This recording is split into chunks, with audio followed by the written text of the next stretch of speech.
Kitchen Confidential for today, Tuesday, January 28th. And as I mentioned, today we're going to talk about meal prepping. And my number one goal is to make this simple for you, easy to do, and not get bogged down with a whole lot of steps and all the rest of that. So, the very first thing that I want to do is I want to take you through just my basic planning process. I'm old school. I'm older than some, and so I still use an old-fashioned calendar. And one of the things that I do is I make sure that I get everything listed in my calendar. Now, I typically do my meal prepping on Sundays. Sunday afternoons are my wind down and from the weekend, as well as my get up to speed for the following week. So I simply go through my calendar. I make sure it's filled in with everything that's going on for the week that's substantial, anything that's going to get in the way of any meals, breakfast, lunch, and dinner being the primary ones. Now, for instance, today is Tuesday. I am a proud member of my governing school board, so I have a work study school board meeting that's going to take me from right after this live YouTube video all the way through dinner. So I pre-planned for dinner to take with me for myself as well as my husband. So I go through and I get everything down on the calendar. So Tuesday today is quite full, as you can see.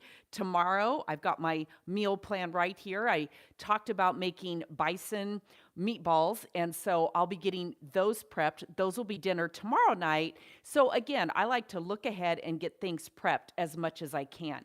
Now, one of the other things that I do is I do a freezer and refrigerator clean out every single week. And for instance, over the holidays, I made a whole Mexican fiesta.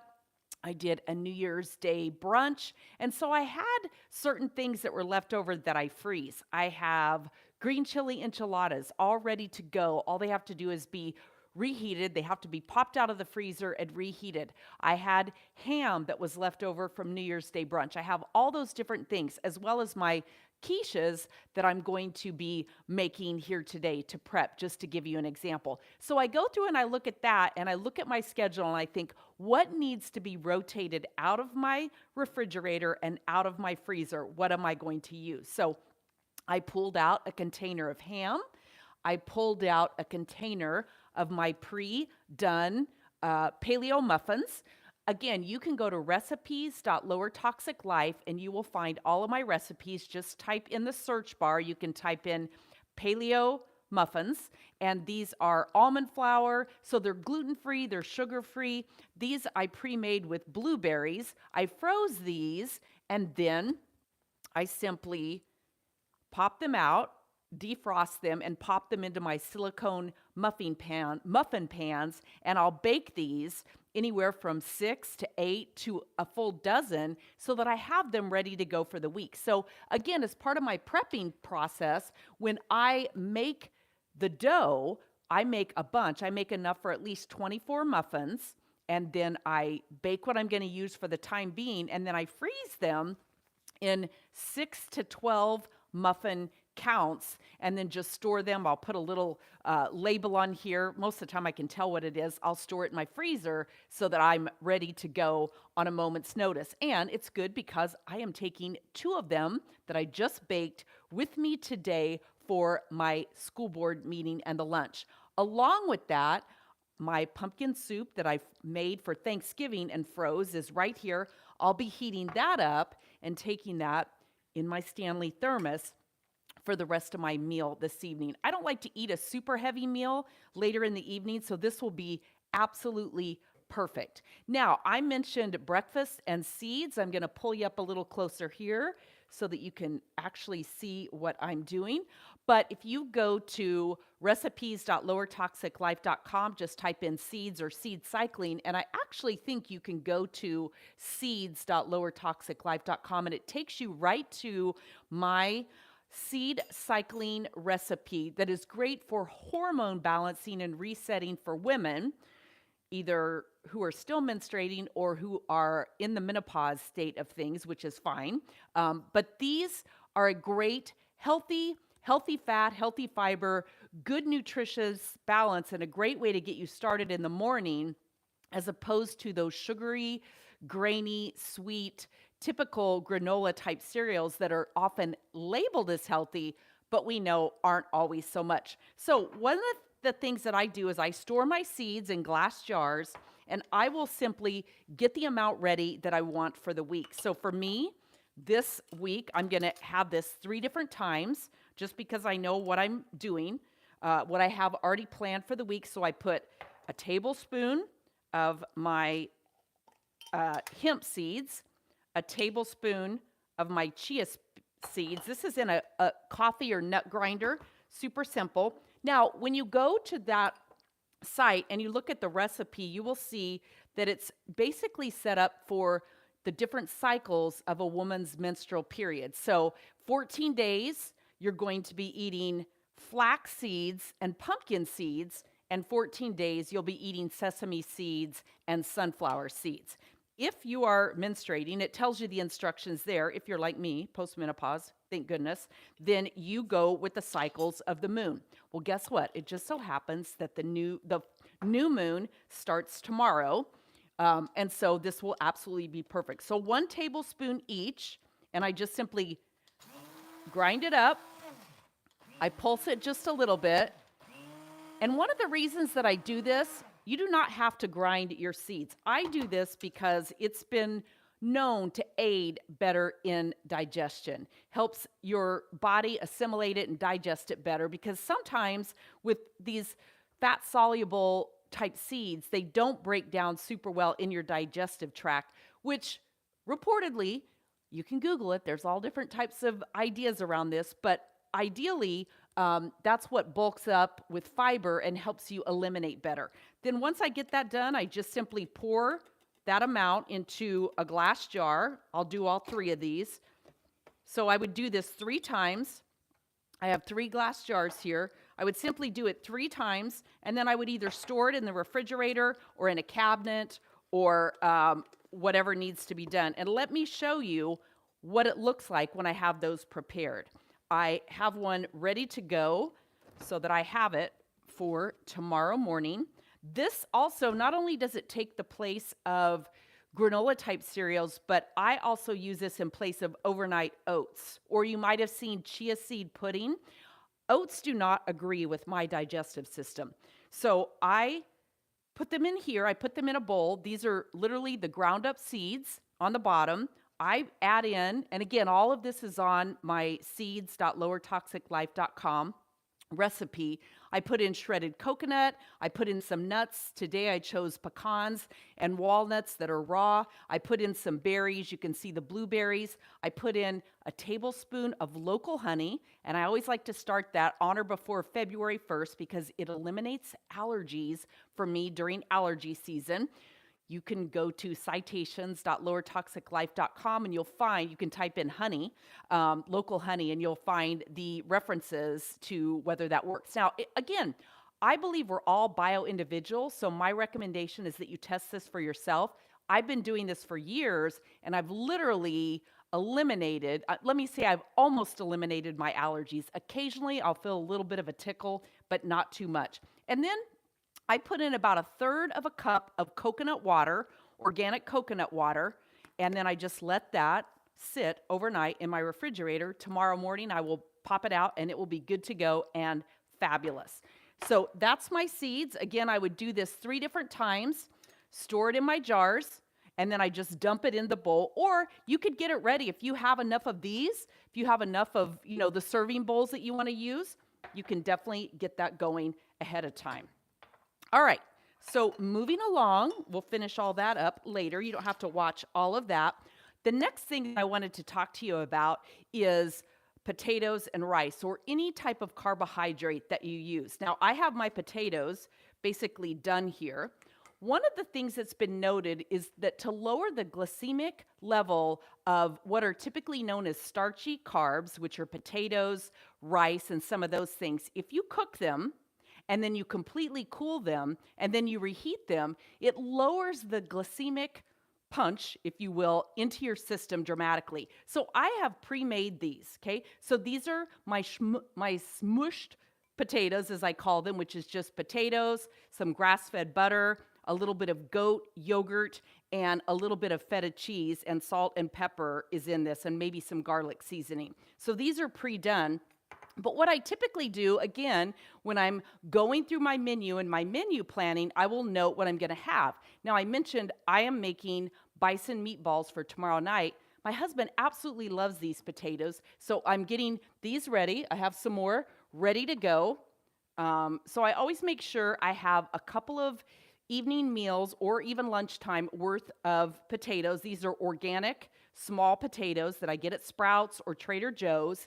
I get those. I cook them for about 16 to 18 minutes, and then I slice them up. I allow them to cool. I melt the butter. I get everything in there. Then I smush them up, and then I put them in the refrigerator and let them completely cool for the rest of the day or overnight or whatever. So that is the potato side of it. All right, let's see here. So we've talked about the calendar, prepping on Sundays, cleaning out the refrigerator. All right, the next thing I want to show you is I'm making my bone broth. So what I did this morning, again, I mentioned refrigerator clean out. I got all of these are veggies and bones that I've been saving in these little containers in my refrigerator. So all I'm simply going to do is dump them into, they're still a little bit frozen. I'm going to dump all of these into my crock pot. Okay. All the good bones and stuff, all that into my crock pot. Some of these are turkey bones. I've got lamb bones. I've got chicken bones. I've got all of this, so I'm going to put all of these bones in here. I'm going to cover it with water. That's not quite defrosted, so we'll let that sit a little bit longer. That's amazing. I got that out a long time ago. So we'll completely cover that with water, and then I'm just going to turn it on low. I'm going to salt it, and then I will come back later. I'm going to allow that to cook for 24 hours. I will be adding in my organic vinegar and some other seasonings, a little bit of garlic. And I mentioned I have some vegetables ready to go, just the ends of vegetables, some celery, carrots, onion pieces. I put all of that in there. I allow that to cook to make my bone broth. It cooks for 24 hours. It allows all the good nutrients from the gelatin of the bones and all the rest of that to settle in there. And then I like to enjoy a cup of bone broth in the mornings to jumpstart my system and jumpstart my day. So that is the bone broth. All right, I'll finish that up here in a minute. Now, the next thing that I wanted to make are my little mini quiches. I'm going to scooch you back here just a little bit. Now, I love this super simple recipe with pasture-raised eggs, my favorite, which is the Good Culture whole milk cottage cheese, and then whatever you want to add to it. So all I do is I just put my eggs in my little bullet blender. I just chop those up. Now I'll show you in a minute, already preset in my silicone baking cups, I already have feta cheese, and I diced up and sauteed some bacon, because again, that's part of my process, is looking ahead. What am I going to make ahead of time? So I knew I needed onion, so I chopped up some onion. I knew I needed my red peppers, which I'll be using right over here when we make the bison. So I diced all of that up so that it's all made and ready to go. All right, so I have 4 eggs in here. I'm going to measure out a half a cup of this cottage cheese. We simply blend it, and it makes a beautiful quiche. Now you can, I always do a little bit more. Did you see that? That was a heaping half cup for sure. A definite heaping half cup, and I always squeeze off everything that's on that. We'll clean all that up later. Simply put this on, and I'm just going to blend it up in my NutriBullet because it gets it good and in there.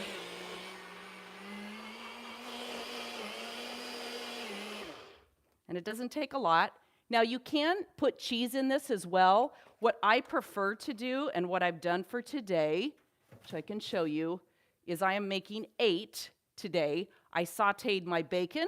Okay, so I got that all ready to go. because it was on my sheet. I knew what I was making. I have my list of recipes and then the ingredients. And then below that, you'll see I put feta cheese on the bottom.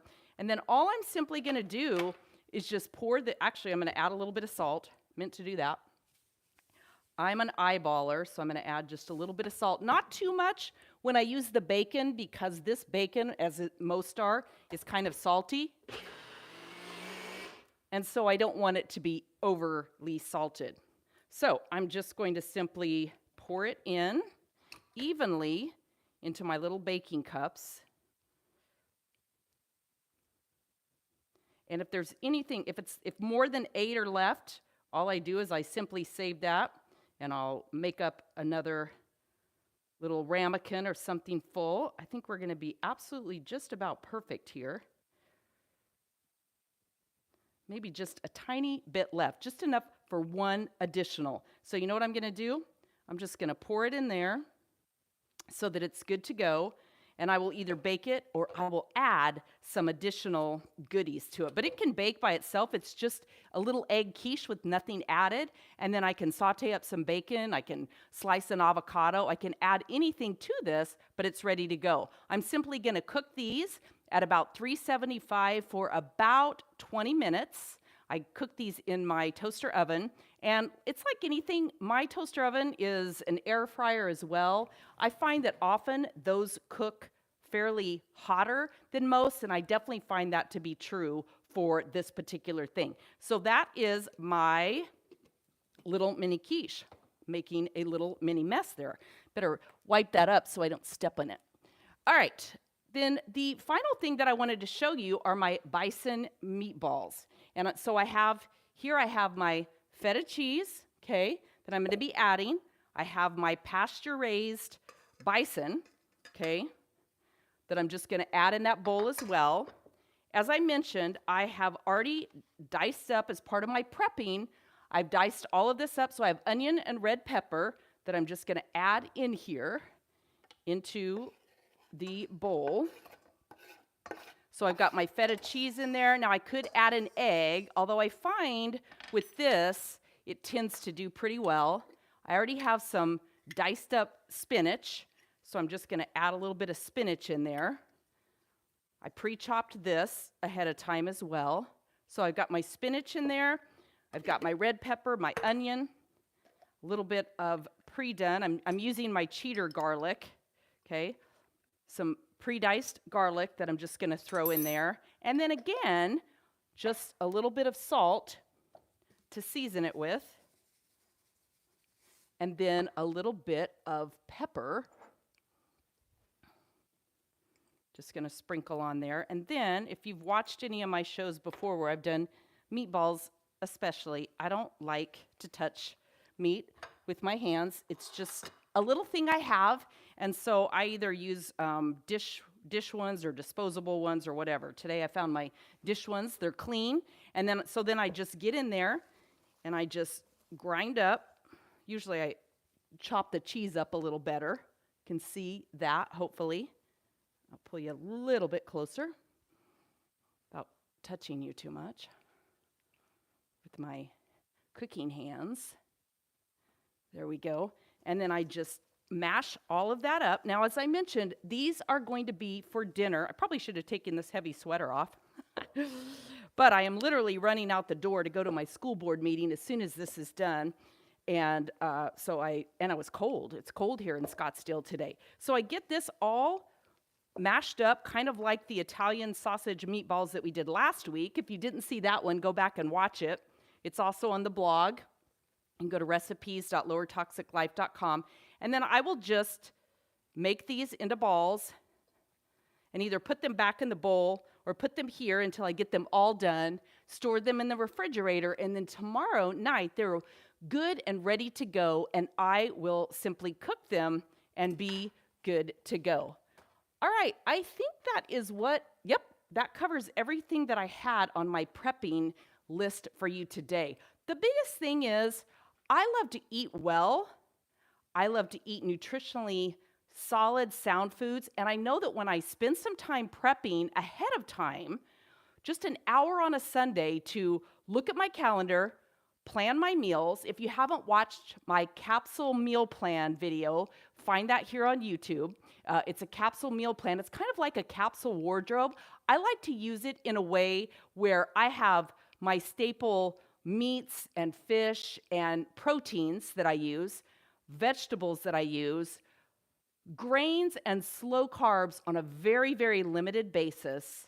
And then healthy fats like avocados, olives, those type things. I have the list of those things that I typically use, and so I know that I love salmon, I love halibut, I love tuna. Those are in my fish category. And then I have my pasture-raised meats and poultry, and then eggs that go into all of that. So I have those on a very simple sheet. I'll look at my calendar for the month quite often, and again, look at what's going on and plot in those different things that I'm going to be cooking. At the same time, if I were to have purchased this, now when I got this, it was already frozen, so I won't defrost it, make it, and then freeze it again. But if I were to buy bison defrosted or any of my animal proteins defrosted, I would get those already. I would make double the batch, and then I would simply freeze what I'm not going to use at that time. I have 2 shelves in my freezer that are completely dedicated to pre-made healthy food.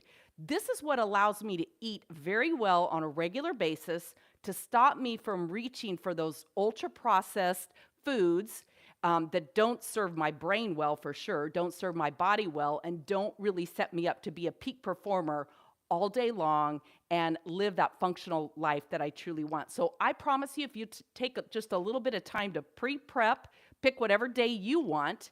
If you have children, get your children involved. Get them involved in looking at the calendar, teach them how to work their calendar, get them involved in selecting the meals that you're going to eat, get them involved in making the grocery list and taking them to the grocery store, and then also get them involved in the prepping, the slicing, the dicing, the mixing things up and storing them in containers, teaching them how to freeze. Teach them some really solid life skills that are going to help them navigate through their life, eating well, living well because they're healthier, and have those amazing life skills that very often they don't get taught in school. Make sure you grab my guide over at lowertoxiclife.com. That way you don't miss any of our other live shows. You will get all my recipes. You'll get shopping labels, understanding how to better read labels, how to better navigate greenwashing, as we call it, which is involves those words that are used, that marketing that's used that's quite deceptive and can keep us stuck in eating in an unhealthy way. All right, so I will see you back next Tuesday. Let me think. I believe next Tuesday we are making salmon and vegetable packets to where it's all a one-pan process.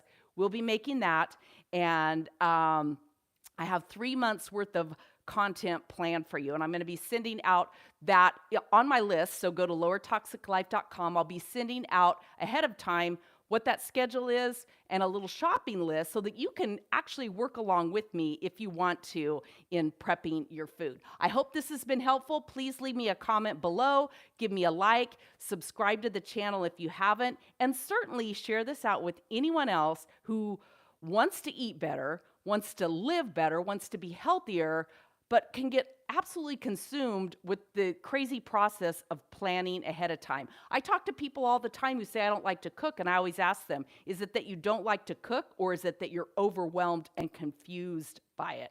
And that quite often is the process. Is actually the answer that they give me, because we get consumed with thinking tasty and nutritious has to be super complicated. But I like to really stick to about a 5 to 8 ingredient list, and that includes my spices, to make things super simple. I'm Jackie Elmer. Thanks for spending some time here with me today, and I will see you next week for Jackie's Kitchen Confidential. Have a great day.